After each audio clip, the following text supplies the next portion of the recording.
हम करेंगे हर मजलूम की हिमायत। अस्सलामुअलैकुम, मैं हूं हुरैन फातिमा और आप देख रहे हैं हिमायती news HD channel.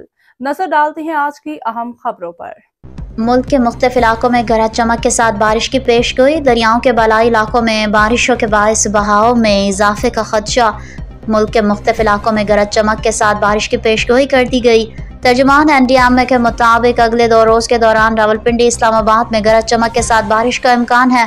Gujarat, Gujranwala और लाहौर डिवीजन में गरज चमक के साथ बारिश मुतवक्के है। पेशावर, कोहाट, बनूज, सरगोदा, फैसलाबाद, योब डिवीजन में भी वक्फे से बारिश मुतवक्के है। बारिशों के बाद दरियाओं के बालाई इलाकों में बहाव में इजाफे का खदशा है। NDMA के मुताबिक गुड्डू बेरात पर आज 5 लाख क्यूसेक का साथ दरमियानी दर्जे का बहाव है। सखर बेरात पर ऊंचे दर्जे के सैलाबी सूरत हाल के साथ 5,71,000 क्यूसेक का बहाव है।